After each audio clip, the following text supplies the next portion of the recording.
communities throughout Western Massachusetts since 1963.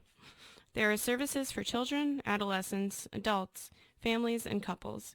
You can find them on the web at carsoncenter.org or at 413-572-4132.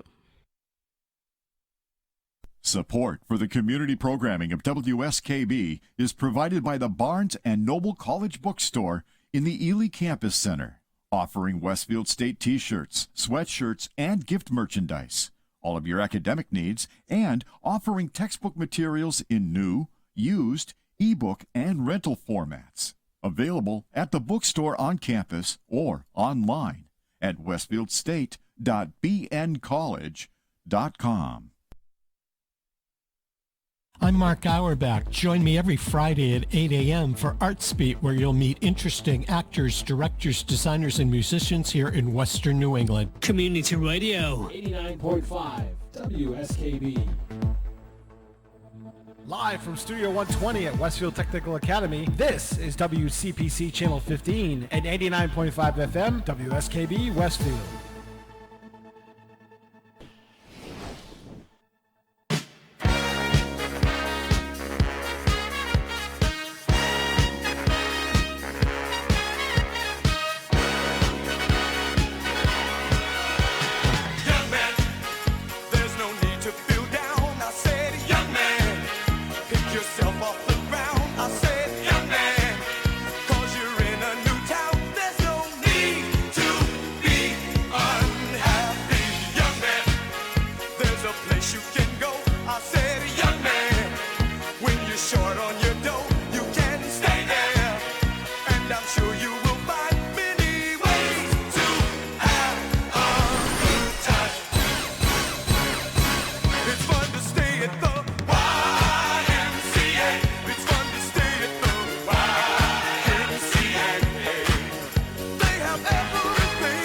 And good morning, Westfield. You are listening to Rock on Westfield with your host, Terry Rock. It is Wednesday, January 22nd, and the temperature is cold, folks. It's 3 degrees out there right now, but it is going to be warming up. It'll be about 10 by 9 o'clock, but we are going to be moderate today. There's an upswing on the temperature, and we're going to be in the low 30s today. No precipitation, sun all day, so it's going to be a beautiful day from the standpoint of Cold. feeling like a winter day. Perfect day for skiing and anybody enjoying the snow. I'm a Nordic skier. I'm going out today after I leave this show. It'll be I've already been on snow 23 days now, which is amazing skiing and just having fun. But you are listening to WSKB 89.5 FM and the Westfield Community Programming Channel 15. In the control room, behind the big glass window is Pete. There he is. He's waving to us now. Pete Coles, I love it when he flips the switch and all of a sudden his face shows up on the screen. But Pete is the guy that he's the glue, Mike. He's the guy that keeps us going. I know. The only person other than my wife that I let push my buttons. And does he ever push those buttons well on that big board to keep us on the air? A lot of responsibility right there. There is a lot of responsibility right there. Absolutely. Sitting with me today, my guest is Mike Roundy, president of the Amelia Park Children's Museum, and we're going to be talking about the Penguin Plunge fundraiser, which is happening this Saturday at Hampton Pond State Park, as well as what's going on in the museum. We are broadcasting from Studio 120, located at the Westfield Technical Academy. Just love this studio, and Pete, I forgot to talk to you about what I wanted for a backdrop this morning, but okay. I don't know if last week I always love the one that photo I sent of you. People, what you don't realize is there's a blue wall behind us, so we have the ability to. There we just disappeared. I could take it out. Hold on. Let's see. Let me do that. He takes it out, but he could put any image up there. There's the blue wall. There we go. But he can. Did put you an notice image what color Tina was wearing today? She matched the color of the wall. I had to shut it off for the whole show. And you're close. I know. I just realized. And here's the other thing, people, that because of the blue wall, we throw an image up. By the way, Peter, the image I was looking for is the one of the green with the First Congregational Church in the background. Okay, I'll see if I can find that. Find it. It's a great. That's one of my favorite images. because that's where the big cake was. But what you learn on this show is don't wear blue. And of course, you got light blue, I got dark blue on, because depending on the color, if it's a royal blue, you actually disappear. And all you see is this, your head is kind of floating in air. But I could get behind that. it's really funny. So I forgot I can about key Harry out. Watch this. Yep, poof. there he goes. A poof, I'm disappearing. But anyway, we're excited to be here today, and Mike, I'm really excited to have you in the studio.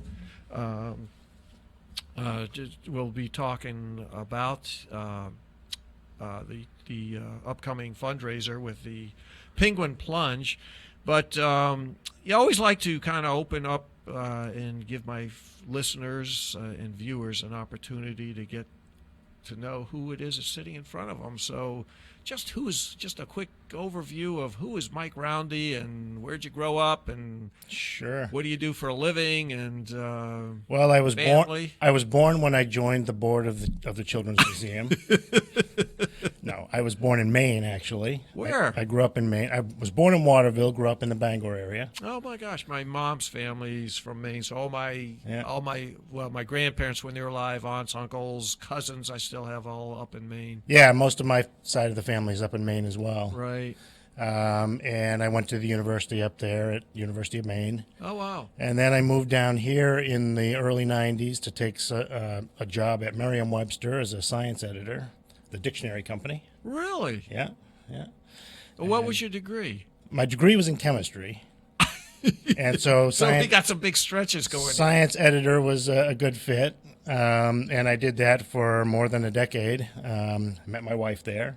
Wow. And then I went to law school at Western New England. Oh, okay. That came after that. Yeah.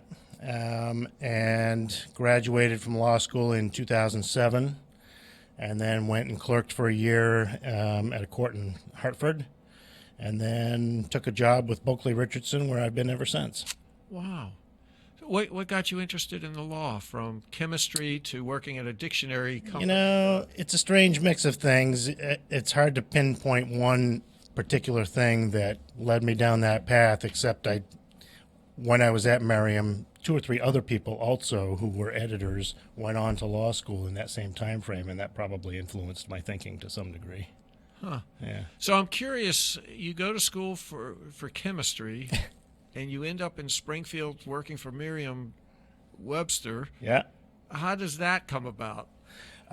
Just job hunting, really. When I graduated, I got a bachelor's degree, and I wasn't interested in grad school at that point, and so I was looking for a job. It was 91, so the job market was slow at that time, particularly in Maine. And for whatever reason, they were advertising an open position for a science editor at the university, and I came down for an interview and took it from there. Oh my God, how cool is that? Yeah. It's funny. You never know in life where you're going to go and what direction. You think about the different forks in your life, and you think about, well, if I'd done that, where would that have taken me? And it's always interesting to see. Well, we just sent my son off to Bryant University this year. Okay. So he's starting that adventure, and I try to tell him the same thing. It's you don't really know where you're going to end up, and you don't know what you're going to do exactly. Right. But just make good choices along the way, and you'll end up in a good place. Yeah, well, you know what? It is all about good choices. And, I worked at Springfield College for 9 years, so I was very involved in student recruitment and talking with parents. And, everybody, they come in as first-year students, oh, my God, I don't know what I'm going to do. And I say, you know what? You don't worry about it. Just keep your eyes open, enjoy the experience, try as many different things as you can, because what you'll find, there are 2 things that you'll find. One, if you have a direction in life already figured out that you think you want to go, you're going to find out quickly that, wow, there's a lot of other choices out here, and maybe I should explore these. Right. Or, wow, you know what? There are a lot of choices, but I'm still really married to this. This is really what my passion is. And yeah, everyone's different, but I think you're right. If you keep an open mind or open receptiveness to opportunities and options, then you'll do well. Yeah, absolutely. Well, we've just coming off, this is actually my first show since first night, and we were at the Amelia Park Complex over first night. Pete was there doing what was Pete? Top 100 or top 50 Top this 50. year? Top 50, that's what it was. So Yeah, we didn't want to do the full 10-hour show. Gee, I don't know why. I was like, 10 hours, let's do 5. Yeah, 5 with Ken Stomsky. Right. That's plenty right there. So, but Did a good job entertaining the troops coming through with that big red chair. oh yeah, the big red chair was really really cool. That's right, because you were in Boys and Girls Club Boys and this year. Girls Club this year versus the Children's Museum. Yep. But another successful year. We started the first night with the Westfield 350 in 2018, and huge response. And then Bill Parks, thank you, Bill, picked it up and continued to run with it this year. And numbers were a little smaller, but that's what we were aiming at. Just to keep it manageable and really family-driven and children-driven. But I was there and walking around and got into the museum. And once again, the museum was packed with families and kids. It was packed. Like you said, it was a smaller crowd, but that's a relative thing. We probably had close to 600 people come through. Yeah. It was a great, opportunity to showcase the museum, bring people in. There's maybe a debate about, is it worth bringing people in for free? It definitely is. Absolutely. Between first night and we also do a free Fun Friday through the a foundation that does free days throughout the state at museums and other locations. We do that in the summer, and you get 700 or 800 people in the door who might not otherwise Right. think about going to the Right. museum. And I saw firsthand on first night and the weekend after the benefits of doing that, because I saw a guy I know from baseball brought his kids in on first night, and then I was there on the weekend on Saturday, and he brought his kids back in and paid the admission and brought them in. Is that right? And That's cool. Yeah, and so that just is like an anecdote, but it's a great demonstration of what the value of opening the place up is. Well, that's the whole idea, is to you need to do it, open your doors and make it a community effort. Absolutely. Amelia Park Ice Arena did that, Boys and Girls Club. The complex down there with the three of you is just such a wonderful opportunity to serve the community, and quite frankly, a very unique setup. You just don't see that in a lot of communities where you have three agencies like that. It's really... It is, and it took a lot of philanthropy on the part of Al First and others in the community who put it all together years ago. Yeah. But yeah, it's a good combination. We don't really overlap too much. Our age group at Children's Museum runs maybe up through 7 or 8 years old. You're right. And at the Boys and Girls Club, it's a different age group for the most part. And then the skating is just really...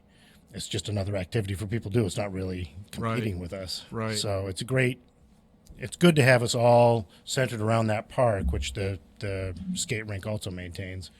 Did you see a lot of new faces that night? Or did you have a lot of returning people? I think a little bit of both. We had some members who came in, so, they're members. They can come anytime, but they came out on first night.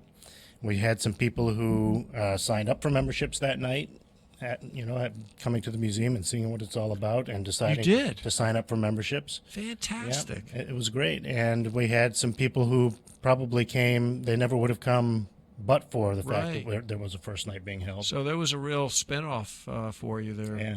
Oh, that's fantastic. It was good. You have a lot of venues. What was the most popular? Was there any one thing that people were really lining up for, or were they really spreading themselves throughout the building that night? Well, it's a nice open design, so you don't really see lines forming for anything. People just sort of go where they want to go and where there's space to go. Right. The space exhibit, the one that you see when you first come in the door with the big space shuttle and the sun, that's one of our most popular exhibits, and so of course kids are always there. They can climb a set of stairs on the side and shoot foam balls into the sun. Oh, yeah. Right. Speaking of which, I owe you a poster for that wall. Another launch poster. Oh, okay, good. Oh, yeah, that's right. I've given a couple, and I think I own one for the last launch I was at. I always get a poster for the Children's Museum when I go out to do a launch. You didn't make it down to the SpaceX launch recently, did you? No, I wish I did. Yeah, that's pretty cool, actually. I want to go to the manned launch, though. I'm trying to figure out a way to hook up with a guy that's become a huge Twitter guy, Everyday Astronaut. See if I can help him out and kind of go down at the same time. Yeah, that would be good. Yeah. And the space exhibit is one of our most popular exhibits, and so anytime you're in there, there's going to be kids swarming around that area. And we have a couple of newer exhibits. We have limited budget, so we don't do a lot of new exhibits every year, but over time we've built up some new exhibits. One of them is the construction zone, which Home Depot helped us build. Right. And that's basically a mock-up of the framing of a house and the siding and the roofing and the tools that are used. Right. And the kids can go in there and play with the tools and build things on a table themselves. We're going to come back and we're going to explore that a little bit more in our next segment, but we do have to take a break right now. You are listening to Rock on Westfield with your host, Terry Rock, and with me in the studio today is Mike Roundy, president of the Amelia Park Children's Museum. You are listening to WSKB 89.5 FM and Westfield Community Programming Channel 15. We're going to be right back, but we are going to, in the spirit of the Penguin Plunge, which is going to be our next segment, I'm going to take you out with Tom Hanks singing Polar Express.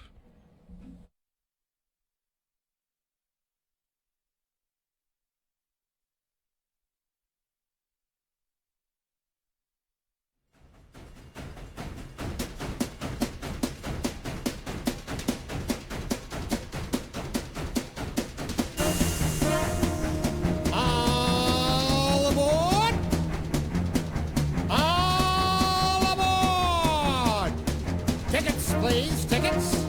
Well, you coming? This magic car made on a rail. Never takes a rest. Flying through the mountains and the snow.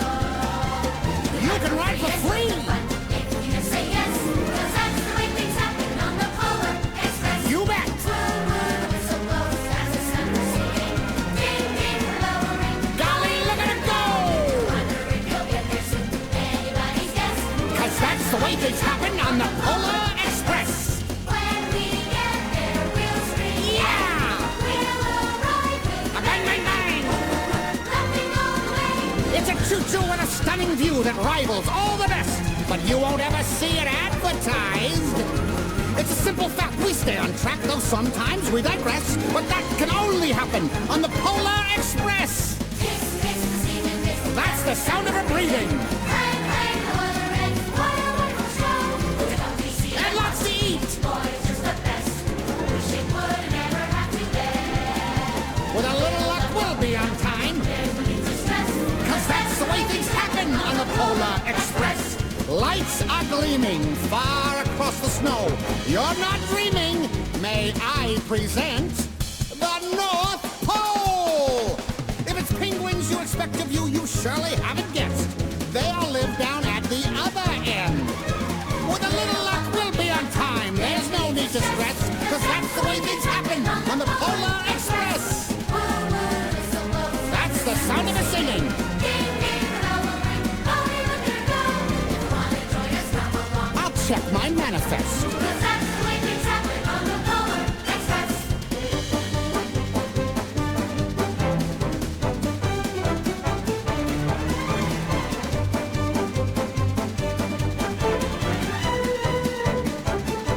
When we get there, we'll scream. Yeah! We'll arrive with Bang, bang, bang!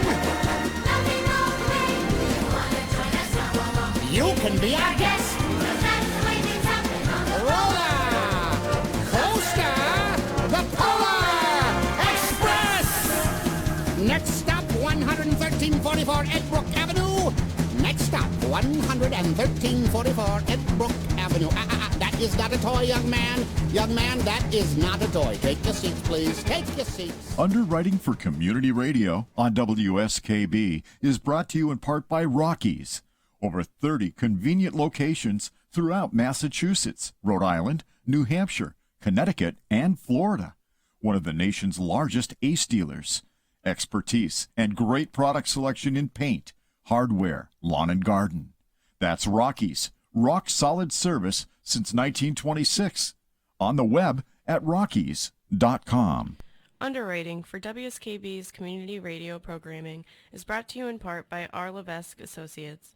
They are offering landscape architecture, civil engineering, environmental permitting, and land surveying. RLA is a second-generation company devoted to excellence in the planning and design of outdoor spaces. On the web at rlaland.com or at 40 School Street in Westfield. Hi, it's Bob Plass, and I have Wow, It's Tuesday, every Tuesday, 6 to 8. Wow, it's Tuesday. Community Radio. 89.5 WSKB. I did it! Live from Studio 120 at Westfield Technical Academy, this is WCPC Channel 15 and 89.5 FM, WSKB Westfield. And welcome back, listeners. You are listening to Rock on Westfield with your host, Harry Rock. Wednesday, January 22nd, WSKB 89.5 FM and Westfield Community Programming Channel 15. In the control room, we've got P. Coles taking care of our needs back there, pushing all the right buttons. But in the studio with me today is Mike Roundy, president of the Amelia Park Children's Museum. Just having an interesting conversation with him, learning a little bit about his background, and discovered that we have something in common with our families coming from Maine, and what a great state that is. But we're going to talk a little bit about what's happening this Saturday. We've got the Amelia Park Children's Museum Penguin Plunge fundraiser. And Mike, how many years has that been going now? This will be the Sweet 16. Sweet 16. Yeah. Wow. That's amazing. 16 years. 16 years. We've had plungers going, and it hasn't always been at Hampton Pond, but it's been there since I've been on the board, which is going on 10 years. Oh, it was somewhere before that? Somebody said something about a pool on Park Square. One year there was apparently a pool on Park Square. That's not within the scope of my memory, but is that right? Yes, that's what they say. Yes, they had somebody donated a pool, and it was on Park Square. Oh my God, I don't remember that. And I think it may have been at in Southwick one year. I don't know. Like I said, my memory goes back 10 years, and it's always been at Hampton Ponds, so that's what it means to me. Yeah, sure. Yeah.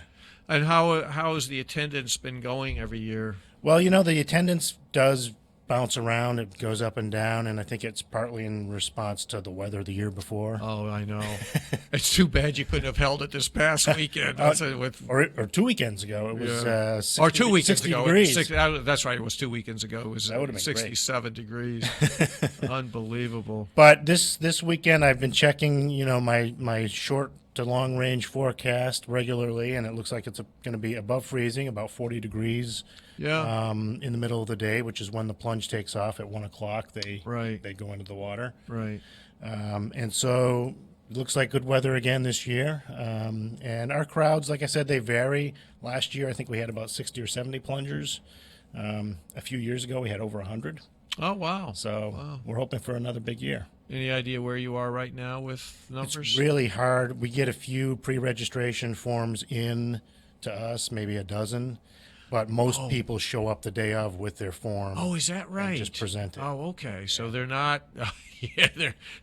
They're hedging their bets a little bit. They might waiting be. to see what's going on with the weather. Oh, that's interesting. I didn't realize that. So you don't get a lot of. That's hard for you though to plan. It's hard to plan, but we count on a core group who shows up year after year. Right. People like Rick Barry, who's also. Oh yeah, Rick. Who's also on our board. Right. He's been plunging. He's done. So there have been 15 so far, and he's done 14 of them. Oh my gosh, is he your longest plunger? He might be at this point, yeah. Wow. Yeah. And I know you got Chuck Kelly in the mix. Chuck Kelly's in the mix too, and his niece, I believe, or granddaughter. Granddaughter. Right. I know that it's funny. The two of them have been hounding me for our donation. So my wife Ann and I talked about it. We said, "All right, we're splitting it." I did it too. Rick, we're supporting you. Chuck, we're supporting you. But we're always happy to support the rink, or not the rink, but the Amelia Park Children's Museum. So people can register on site, and they can just show up. You can. We will have spare forms. Anyone who, on the spur of the moment, says, "Hey, you know what? I want to do this too." We have a form. You fill it out, It's a $75 donation, and if you do it in advance, you can sort of go to your friends and family and collect donations like you were just talking about. Right. Or you can just take it out of your pocket, $75, and you can plunge. Right. Now, the plunge actually starts at 1. Is that correct? Right. Registration starts somewhere around 11:30. Okay. And you want to get there. You don't want to get there at 1 if you're plunging. You want to get there in advance. And the plunge itself kicks off at 1. There's a series of announcements they do at the beginning, and then the waves start going into the water. Now, so if you're plunging, what's the latest you should arrive? If you're plunging, I would get there by 12:30. Okay. The latest. Right. Because if a number of people do that, there's going to be a line at registration.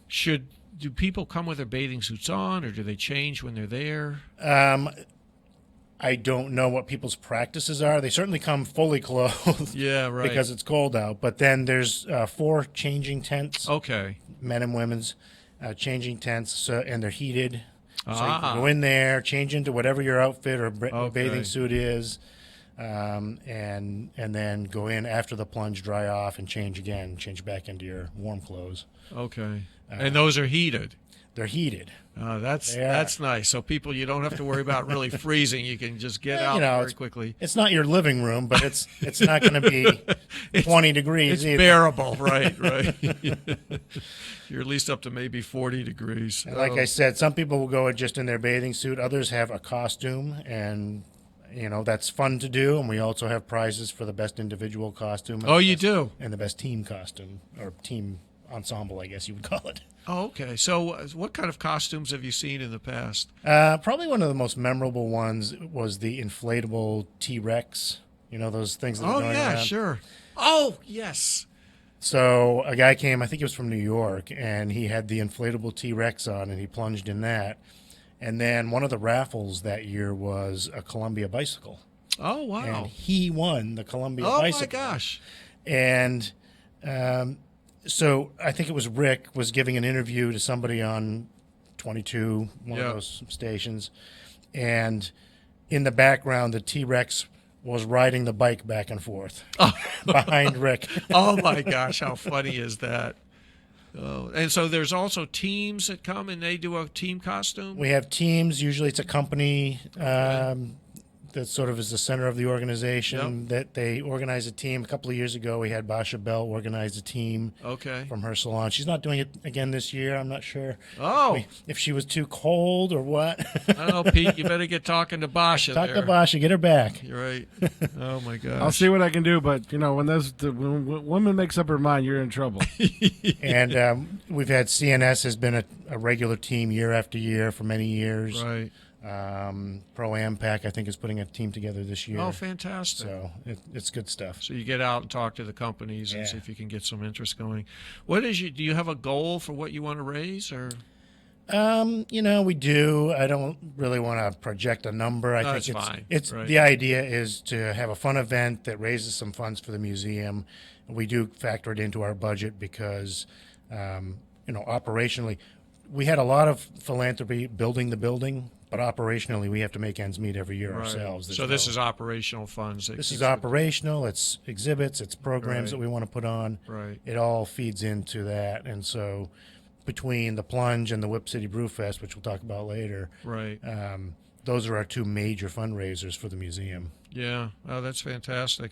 Any idea how thick the ice is right now? I don't know if it's of course it's last week. It's probably frozen. It's been bouncing around, but it's been pretty cold for a while. It's right. Last year it was probably more than a foot thick. Wow. Now, how do you? So what do you do? I mean, people come in. The ice has already been cut. Can you talk about that and who does that? And, sure. And who's on for safety and stuff, or just for people concerned about, oh my gosh, what if am I going to be over my head? Do I have to worry about? So, well, there's a lot there to unpack. But, yeah, it's a great shout out to the Westfield Fire Department and Police Department because we couldn't do it without them. Right. The police are there to keep things organized, in the parking lot especially. And the fire department gets there first thing in the morning, and they're cutting the ice. And so they get these big chainsaws out and they cut blocks of ice out and haul them up onto the ice and slide them away. Oh, wow. And basically they cut either a path, like a U-shaped path from one part of the beach to the other, or just a cutout that people go in and come back out of. Wow. And it's not deep. It's pretty shallow. They don't go out that far. So Okay, so it's not over people's heads. it's not going to be over most people's heads. We set it up with a bell at the opposite end on the ice side, so Okay. that people have a goal to get to, ring the bell, and then come back out Right. as quick as they can. Now, do they go all the way in? Do they dive in? Do they do as little as they can to stand on their toes so they don't get wet? As chief safety officer, I have to say no diving, please. We don't want anyone to get hurt. Oh, and that's the other thing about Westfield Fire Department is they also have a rescue vehicle there. So if anybody does get hurt, we Right. have people on site ready to handle that. Right. We don't want anybody to get hurt, so we ask no diving and no running because it could be slippery on the beach. Right. But they get to the edge and they will splash in, belly flop in. Yeah, I've seen that. Or they'll wade in with their, like you try Yeah. to stay out of the water, but you're going into the water. It's kind Right. of a strange, I know it. strange Right. look, but you see all different styles. Have you done it yourself? Don't ask me that. No, I have not. Don't worry, I haven't either. I am happy to organize and to Right. sign people up to jump in the water. Right. Tina Gorman, who Wake Up Wednesday was just the show preceding mine. I was talking to her off the air, and she said that's why we pay Rick Berry and Chuck Kelly to do it, so we don't have to go in and do it. So I think there's a number of us in that boat. Yeah, absolutely. I know everybody says, "Oh, Harry, you should do it." Are you crazy? No way. Actually, is there an age restriction on children? Can children participate? Children can participate. We need an adult to sign a waiver for them. Okay. But they can participate. I think our youngest in the past has been 5 years old or so. Mm-hmm. Wow. Yeah. Is that right? Real young. And there's no upper limit. No upper limit. No age Okay. restriction on the upper limit. Okay. And how much does it cost to actually do this? And do people have to have raised money, or is there just a participation fee that they can pay? Yeah, it's a little bit of both. I mean, if you do it in advance, most people will raise some money by asking friends or family or their company Right. to sponsor them. And a number of people, Chuck and Rick included, do it online. They have a Fundly page that people can go to. It's Right. linked from our website. That they can go to and donate online to support the plungers. The plunging fee, if you want to call it that, is $75, $75 donation, and for that you can plunge and you get a T-shirt. Oh, okay. That commemorates the year. We have a different T-shirt every year. Oh, nice. Yeah. Yeah, that's great. And then people can get information. It's on the website at the Children's Museum, correct? AmeliaParkMuseum.org, and there's a dedicated tab at the top for the plunge. Right. And from there, they can download the registration form where they can fill it out and collect donations. And they can also link right through to the Fundly page where a number of people have signed up as plungers to receive donations that way. Yeah, very cool. I was actually on your website looking for information and preparing for this interview. And I have kudos, by the way, to whoever does your website because it's very well done, nicely orchestrated, organized, it's easy to find. It's Tara at True Blue. Oh, is that right? Tara's who we used for the Westfield 350. She's phenomenal. Yeah. But it was great. It was easy to move around and find stuff. But there is, for anybody that is interested, definitely go to Amelia Park. Give me the AmeliaParkMuseum.org. AmeliaParkMuseum.org, and you'll find a tab just dedicated strictly to the plunge. But you find all the information there. But we hope that people will definitely come out. I know that there's some sketchy weather coming Saturday afternoon, but it's no big We'll be deal. out of there by then. Yeah, you'll be out of there by then, and you're getting wet anyway, so it doesn't matter. So, but we definitely want people to come out and support this. Well, we're going to be right back. We're going to talk a little bit about what's going on at the museum and what the fundraiser itself actually supports. But we have to take a quick break. It is 8:37 in the morning, and outside temperature is around 5-6 degrees, but it will be going up into the low to mid-30s today. You are listening to WSKB 89.5 FM and Community Programming Channel 15. We're going to take you out with a song called The Museum Song, since we're going to be talking about the museum, by Cy Coleman and Michael Stewart.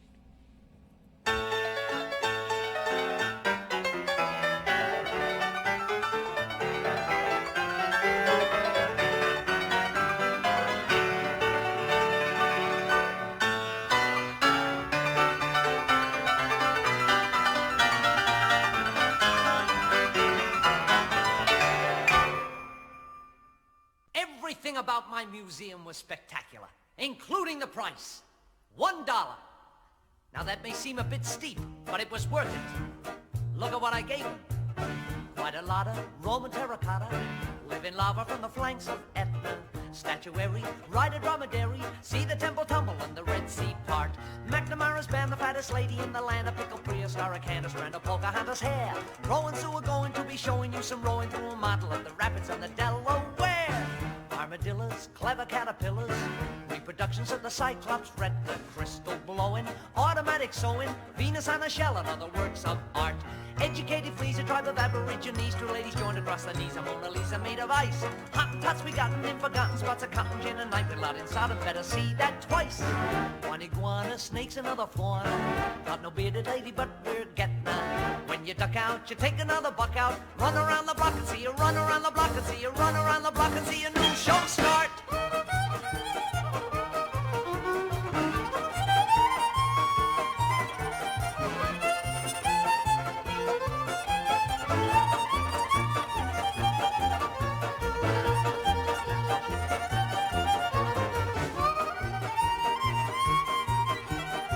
Quite a lot of Roman terracotta, living lava from the flanks of Etna. Statuary, ride a dromedary, see the temple tumble and the Red Sea part. McNamara's band, the fattest lady in the land, a pickle prehistoric hand, a strand of Pocahontas hair. Crowans who are going to be showing you some rowing through a model of the rapids and the Delaware. Armadillos, clever caterpillars, reproductions of the Cyclops, retina, crystal blowing, automatic sewing, Venus on a shell and other works of art. Educated fleas, a tribe of aborigines, ladies joined across the knees, a Mona Lisa made of ice. Hottentots have gotten in forgotten spots of cotton gin and night with lot inside, I better see that twice. One iguana, snakes, another fauna, got no beat a lady, but we're getting out. When you duck out, you take another buck out. Run, run, run, run, run, run, run, run, run, run, run, run, run, run, run, run, run around the block and see you, run around the block and see a new show. Support for the community programming of WSKB is provided by the Dunkin' Donut Shops of Westfield and the Sardinia family. It's nice to know that even as the world changes, Dunkin' Coffee remains the same at 7 convenient locations throughout Westfield. I'm Mark Auerbach. Join me every Friday at 8 a.m. for Arts Beat, where you'll meet interesting actors, directors, designers, and musicians here in Western New England. Community Radio. 89.5 WSKB. Live from Studio 120 at Westfield Technical Academy, this is WCPC Channel 15 and 89.5 FM, WSKB Westfield. And welcome back, listeners. You are listening to Rock on Westfield with your host, Harry Rock. In the studio with me today is Mike Roundy, president of the Amelia Park Children's Museum. Been talking about the Penguin Plunge fundraiser that's going to be taking place this Saturday, Hampden Pond State Park. Registration starts at 11:30. The plunge takes off right at 1 sharp. So if you're going to be plunging, you definitely want to be there by 12:30. And we do have, I shouldn't say we do, but they do have 4 heated tents, both for male and female. So there's a warm place to get changed. And you can wear your bathing suit under your clothes if you so choose, but it should be a decent day in the 40s, actually. So not the bitter cold that we had this past weekend. So, Mike, let's talk a little bit about the museum itself. What the plunge, as you mentioned, goes to supporting all the operational things, the core mission work that you do every day with children. So let's just talk about the age range of the kids that you work with, the number of members you have, what you have for program offerings and exhibits, and just first of all, let's let people know where it's located exactly.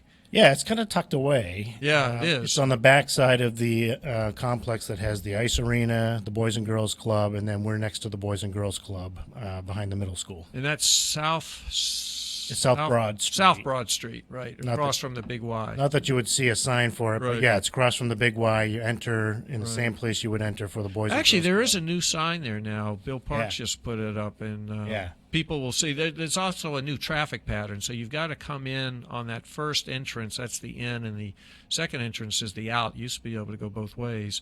So that's the entrance between the ice arena and the post office, so on the north side of the arena. Yep, and you're right. There is a nice new sign. I believe it lights up at night. Yeah, it does, right. And it's got all 3 organizations listed on it, the ice arena, Boys and Girls, Right. and the museum. Yeah. And yeah, we're tucked right back in there. There's parking behind our building.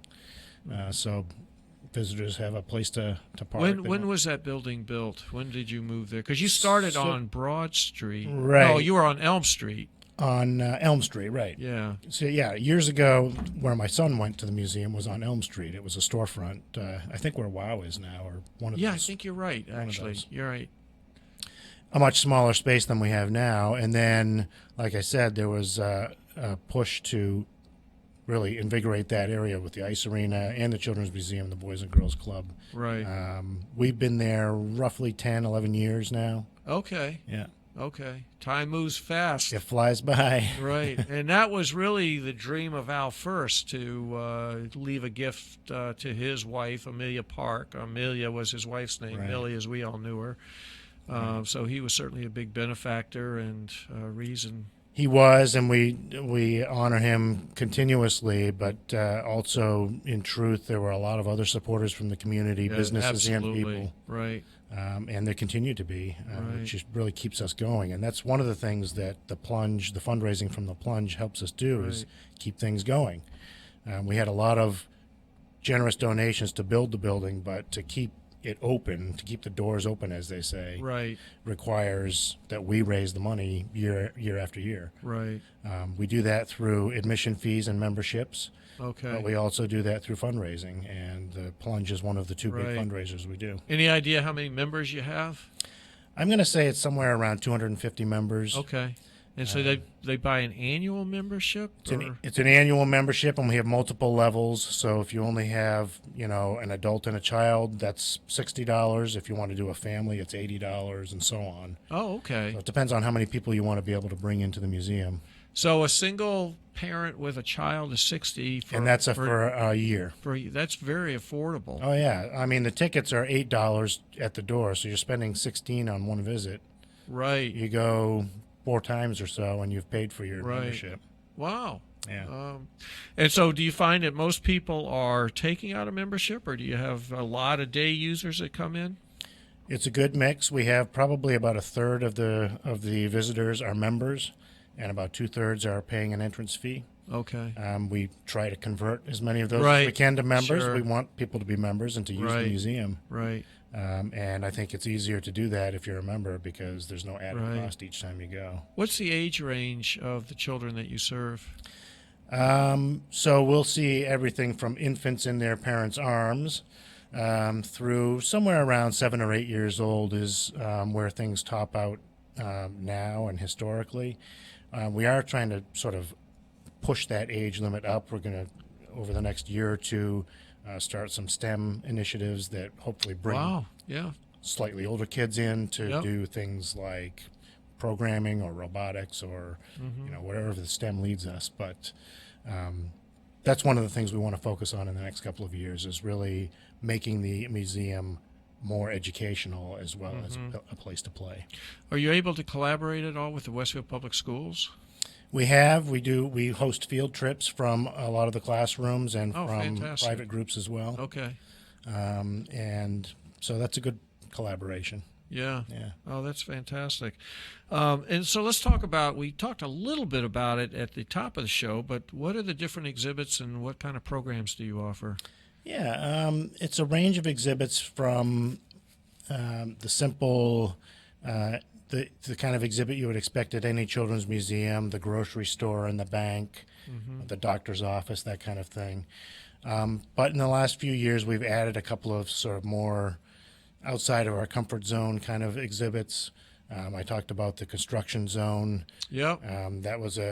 That took about a year from start to finish cool to get idea, up by and the way. up and running. Right. Yeah, it was evolved into that. It started out as Right. something else and evolved into that. But it's a great exhibit. Right. And then our more recent new exhibit opening was the Dino Dig. And that was designed with basically dinosaur fossils built into the ground, covered with a layer of fake dirt, which is little tiny bits of rubber. Oh, is that right? Yeah. Oh, that's funny. So it's not real dirt. It's not real dirt. It's little bits of rubber. It still gets everywhere, but at least you're not filthy when you get done. Right. And we have the archaeologist costumes and brushes, and kids can go in there and brush and and dig and look Oh for my God! So it's actually just like you see on National Geographic or something. Yeah. That is really, really cool. Yeah. Wow. Is any one exhibit more popular than another? Well, yeah, like I said, the space exhibit is the centerpiece. It's And still sort of what, the big one. That's sort of what Al first wanted too. Right. He loved that exhibit. Right. Or the idea of that exhibit, and yeah. So that's by far our most popular. It's very interactive too because the kids can shoot the balls and throw the balls. And yeah, sure. We have there's like an airflow that sucks balls up of chutes and that kind of thing. Okay. Right. That's interesting. When my wife and I were there over first night, we saw that you have a live animal. What do you have for animals there? We have a number. We have a turtle, a water turtle, and a land turtle. So we have 2 different turtle tanks. We have a snake. Yikes! I'm not a snake guy. A guinea pig. Okay. Trying to think of what else we have. We have a lizard. Okay. It's a good range, and the kids love them. You know, they love to, and we host animal times where we'll bring the animals out, and the kids can touch them and pet them and interact with them. So it's good. You have a new director, Ray Radigan. We do. Ray joined us, I'm going to say, a year and a half ago or so, as an assistant director. Okay. And of course, Kate Daly was our director for 5 years. Yeah, wonderful lady. And she had to step down for personal reasons, and we conducted a search. We didn't just promote Ray from within. We wanted to make sure we got the right person. Right. And Ray was the right person. Okay. And so he's been the director for. I'm losing my mind now. I'm losing track of how fast time is going by. Less than a year, but maybe 6 months or so. Yeah, I think, was it August or somewhere? It was around August or so that he got the nod. I remember that happening. And he's got a great background in exhibits. He was the director of the exhibits program at a children's museum, a large children's museum in Philadelphia. Oh, wow. And so he brought some great exhibit skills to the museum, and now he's exhibiting some great management skills as well. Yeah. I'm curious, how do you keep it fresh? Because you're looking not for just one-time visits, but repeat visits. And that's got to be a challenge because you're not a big building. You don't have the funding to change exhibits every week or every month. A lot of your exhibits are static. How do you keep it fresh so that people always have something, a reason to keep coming and feel like they're seeing something new and different? Exactly. So we... primarily through our programming. So the sort of components of our expenses are A, keeping the doors open, running the museum. Right. And then B, the exhibits themselves. They can be very expensive to build in the first place, and that's what prevents us from routinely changing the exhibits. Right. And then C, the programming itself. And every day that we're open, there are a variety of programs.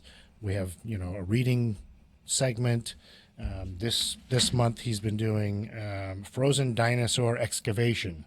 Oh. So the kids get a block of ice, an ice cube, or a bigger block of ice with a dinosaur in it, and they have to sort of melt it away and excavate the dinosaur. Oh, my gosh. So that's an example of the kind of thing that, is not available every day, but as a special program a couple of times a month. Right. That particular program was on Fridays in January. Mm-hmm. And then in February, we have a bunch of new, different programs. So that's what brings people back in because the programs change every month. And the programs in February are centered around various aspects of hearts, of course, because it's Valentine's. Oh, sure. Right. From, dancing hearts, a model of the pumping human heart. Wow. Drawings about what people love and what do you love to draw. So, organized activities that the kids can participate in addition to playing on the exhibits. Mm-hmm. Wow, very interesting. We're going to come back and continue to talk a little bit about offerings and stuff, but we do have to take a quick break here. So we will be right back. You are listening to Rock on Westfield with your host, Harry Rock. It's Wednesday, January 22nd. Time is 8:52 in the morning. Time is moving on here, and you're listening to Mike Roundy, president of the Amelia Park Children's Museum. We're going to take you out with a song called The Museum.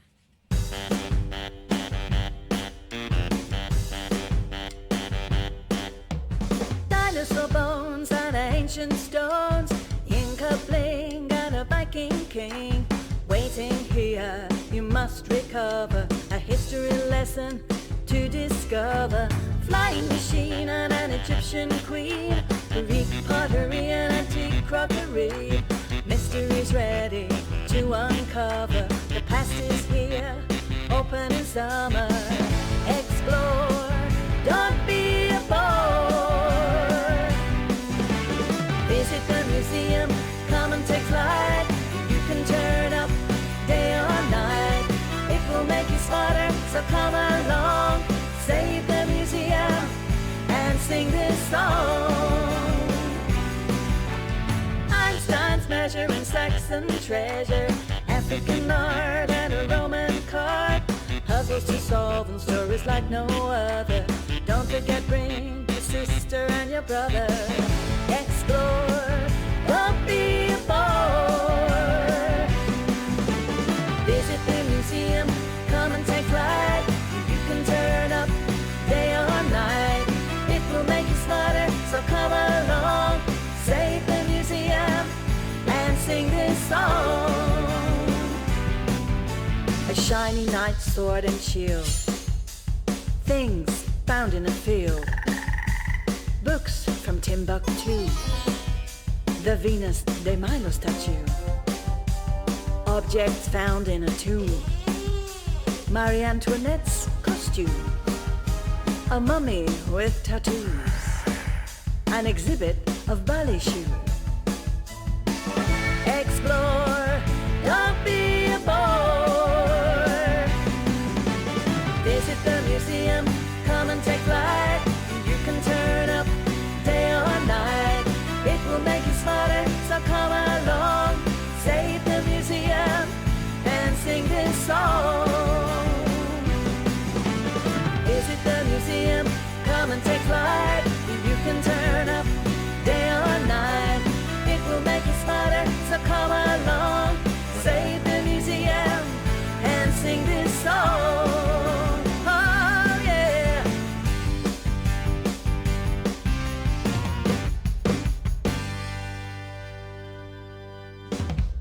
Support for the community programming of WSKB is provided by the Dunkin' Donut Shops of Westfield and the Sardinia family. It's nice to know that even as the world changes, Dunkin' Coffee remains the same at 7 convenient locations throughout Westfield.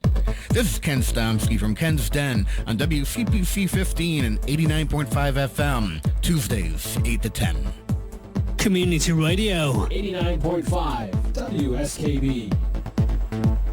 Live from Studio 120 at Westfield Technical Academy, this is WCPC Channel 15 and 89.5 FM, WSKB Westfield.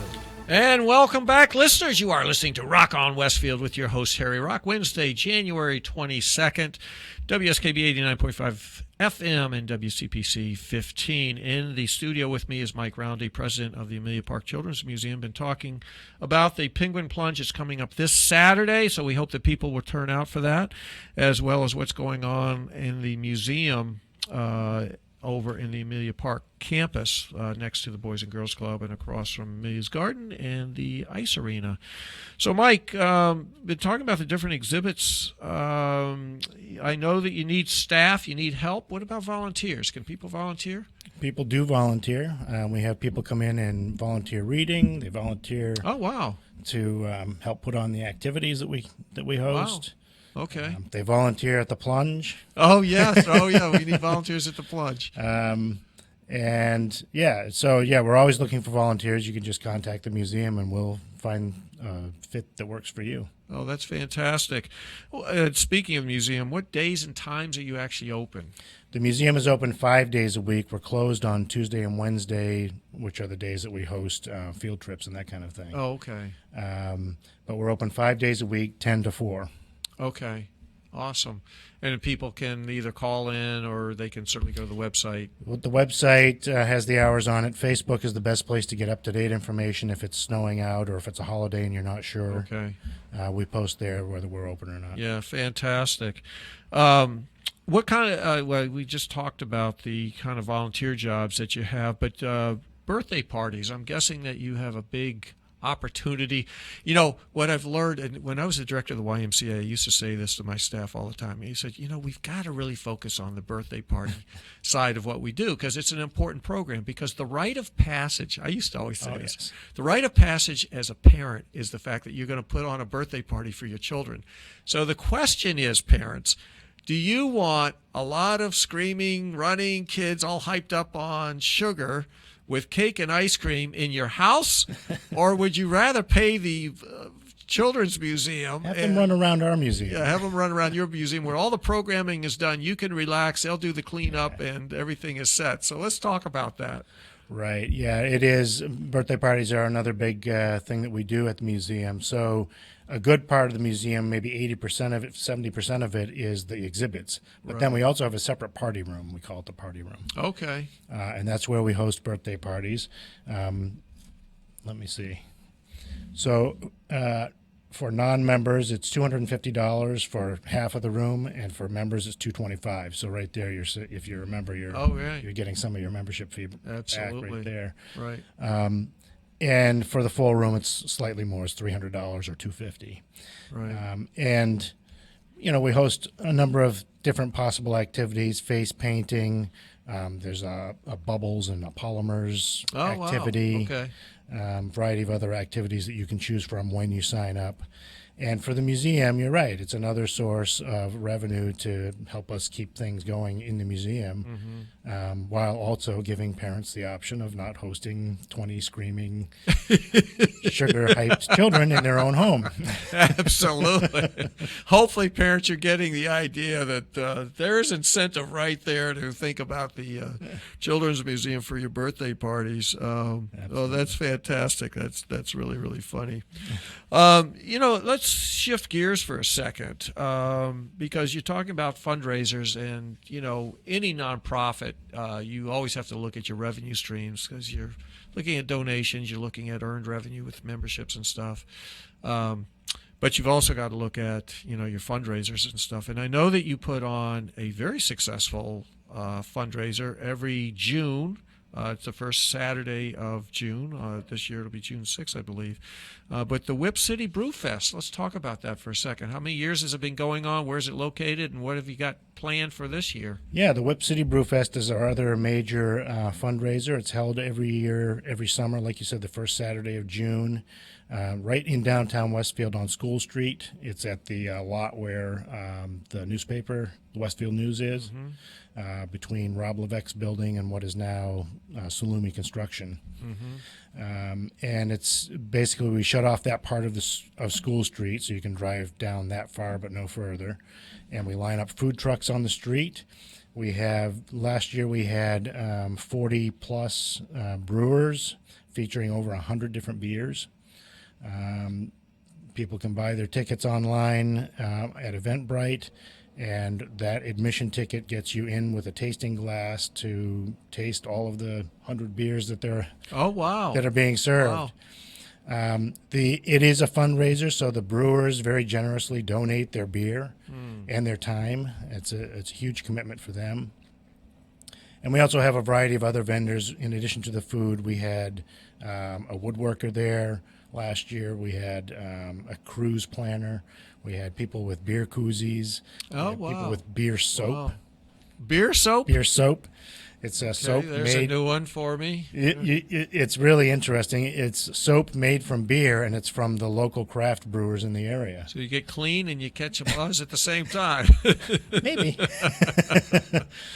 And you know, it started out as a pretty good sized event. Last year it got even bigger. We had probably over 600 people there. Yeah. Last year. Oh, it's been huge. And it's on a good trajectory, and it's an important fundraiser for the museum. Again, Right. not to harp on that too much, but Right. it does really help us make the ends meet. Right. And it also helps us plan for the future so that Right. we can have some funds in reserve so that when things come up, when the air conditioner fails Sure. or whatever, we have the means to keep things Right. going. And people will be able to find information on that. I don't think it's probably on the website yet, but that'll Well, be coming. it's- Or it's- is it? Strangely enough, it's not on our Amelia Park Children's Museum website, but it is at whipcitybrewfest.com. So it has its own. It has its own website, and tickets are live now. So if you go to that website or if you search Eventbrite for Whip City Brewfest, you'll get to the Eventbrite page and you can buy tickets. in Oh, advance. right now you can. Yep. Wow. We And get you it have up. live entertainment there. We have 4 live bands. Again, they donate their time. Wow. The community really comes together to support us. Mm-hmm. They donate their time, but it's great because you have a variety of styles and types of music, and you have live entertainment throughout the program. I think Jay and I have been volunteered for that this year because Jay's used to be where Jay would do the YMCA event, which was the same night.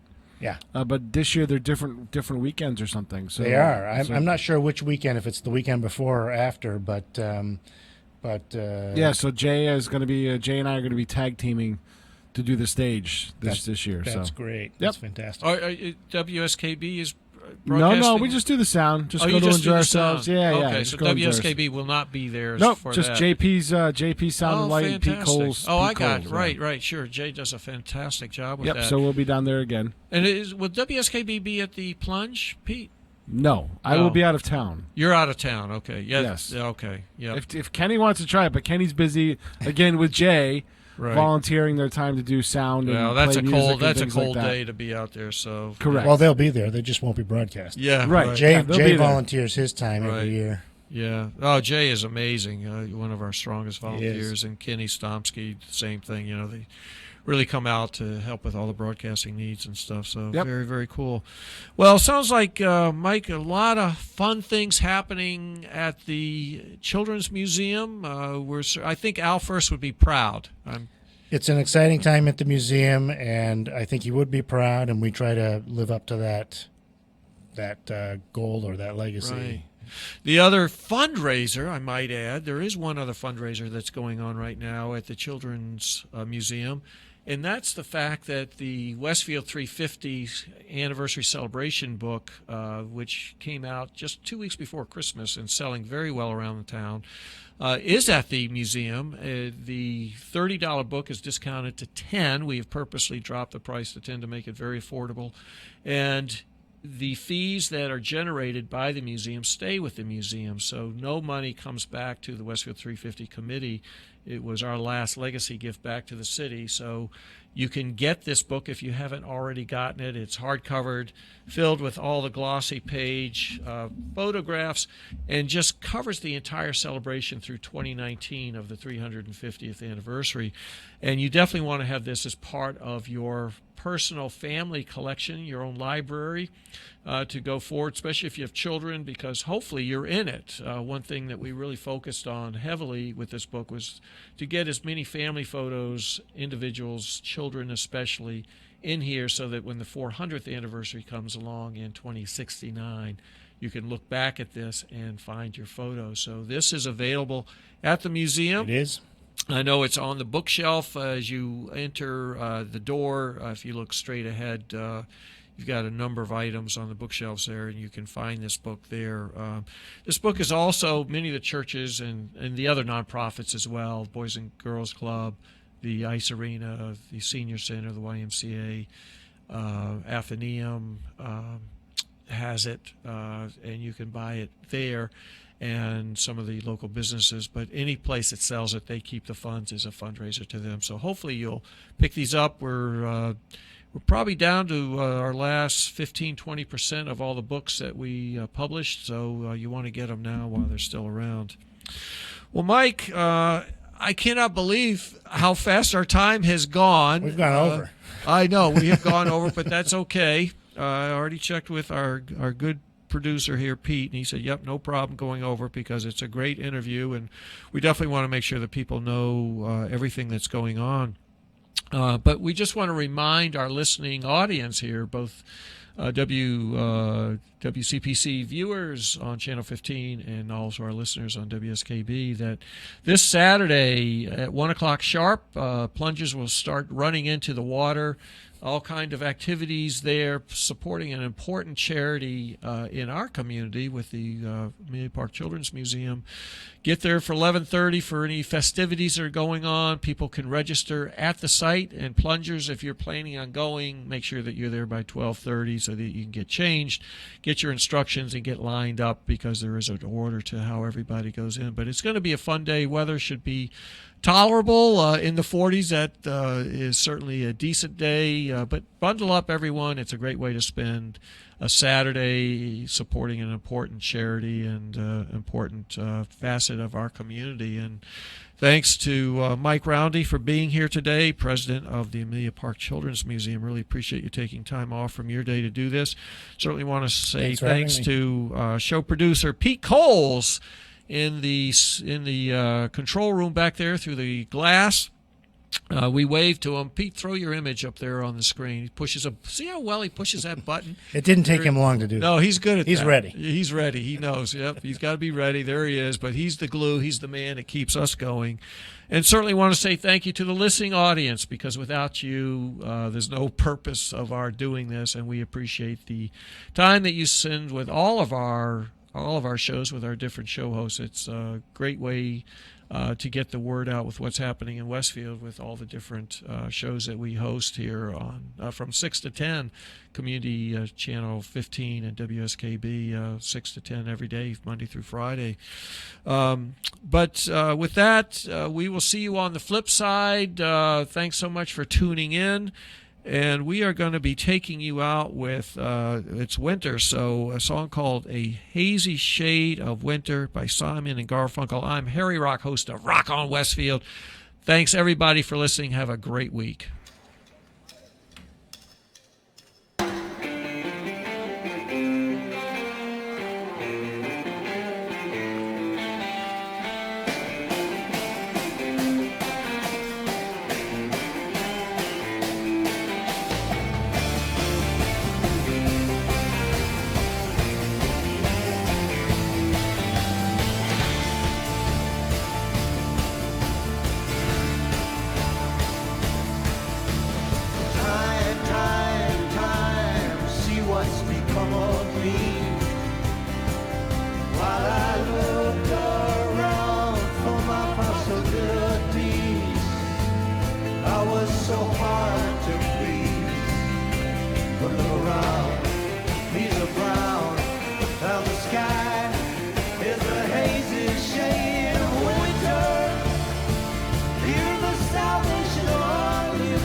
Stop and remember.